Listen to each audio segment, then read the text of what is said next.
I could select who it is I wanted to talk to, my most likely customer, and I refined the advertising campaign, which is another important thing. I sold the fact that the product was lightweight and that hotels used it, and because it was lightweight, my competitor said, well, because it's lightweight, it's no good, it won't work, and so on. So I went to hotels, and quite frankly, I would have given them the vacuum if I couldn't have sold it to them, because I wanted to get around the fact that lightweight did not mean light performance or light quality. And so today there's probably 50,000 hotels all over the world that use Oreck vacuums. So I went to... Wait, how many? 50,000. 50,000 hotels are using Oreck vacuum cleaners now? Yeah, something like that. And it's huge. They were my first customers because I had to overcome the idea that lightweight was light performance or light quality. So that was a very good way of doing so. And then I used direct mail.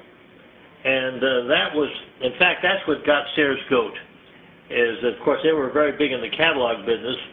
And by using direct mail, I could direct my message directly to the customer most likely to buy the product. And you can do that in direct mail, of course. But David, how did you know? Was there the sophisticated research that you could find that prime target audience back in those days as we can today? No, I really didn't have the wherewithal, frankly, at that time to hire a high-priced agency to discover those things. I realized because the product was lightweight that convenience was the big issue, and an older audience was particularly interested in that. Women who were older didn't want to push around a heavy vacuum. And so I appealed to them, and I went in direct mail, and I would go to take specific groups. And by going by direct mail and selling it at retail, I had the profit that normally would have gone to a retailer. Right. Which I used to support my mailing. David, is it fair to say that maybe one of the breakthroughs that you had in differentiating your vacuum cleaners from the others is that you chose to go lightweight, and that was the big, kind of the phrase that pays, where your big win came? That is precisely correct, and I would say you have to focus on one thing, and you can bring more pressure to bear on the point of a pen than over a broad surface. So I focused on the one thing.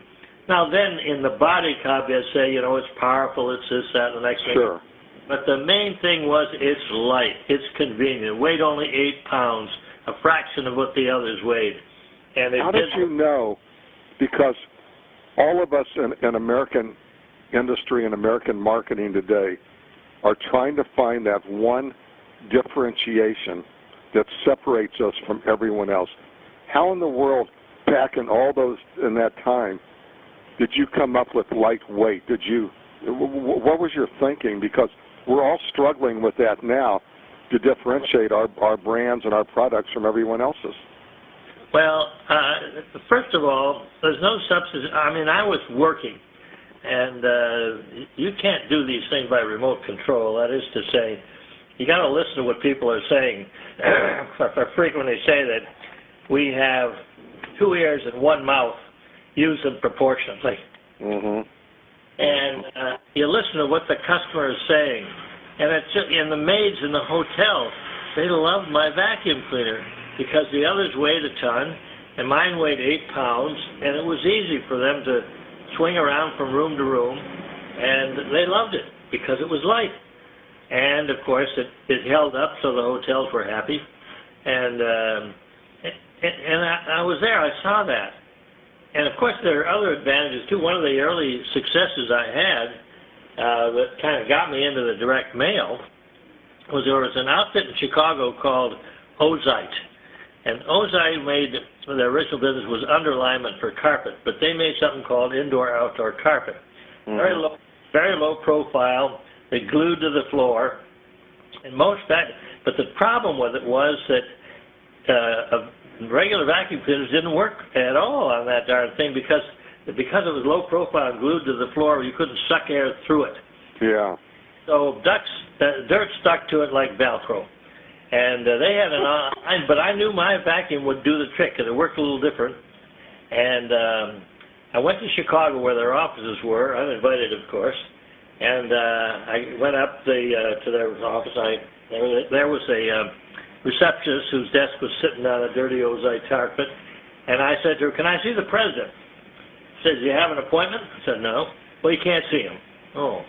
I said, "Well, very well. How about the sales manager?" "You have an appointment?" "Well, you can't see him either."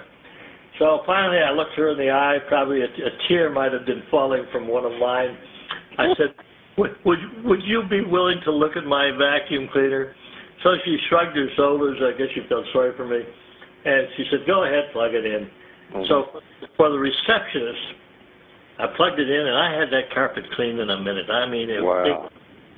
Well, it didn't take long for the president to come out, the sales manager, and so on. And they said, "Look, this has been our big problem. Our carpet lasts, and this and that, and the next thing, but you can't clean it easily.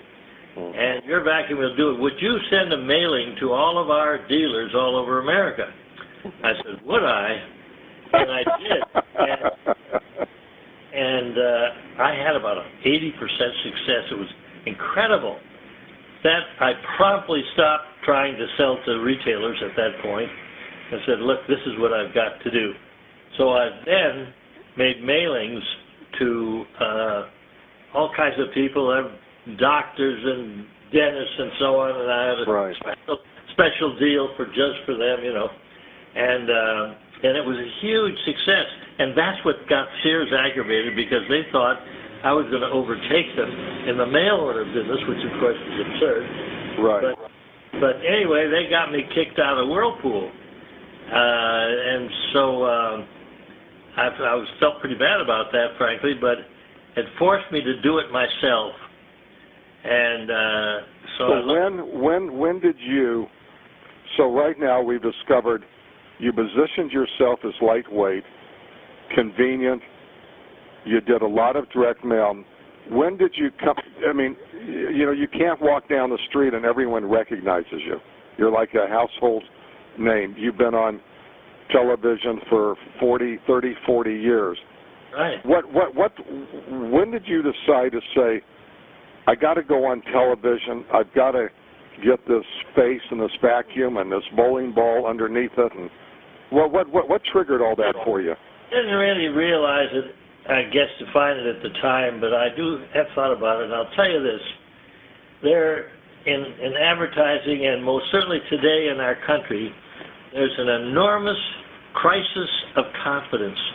People don't believe the government, and if you can't believe the government, how can you believe some advertising guy? I mean, everybody knows he's in it to sell his product and so on. Right. I just felt, however, that if I could talk directly to the consumer, and if they perceived that I was a truth sayer, and so on, unfortunately, I guess they figured out that old man wouldn't lie to me. So anyway, I just felt as though I needed to talk to the customer.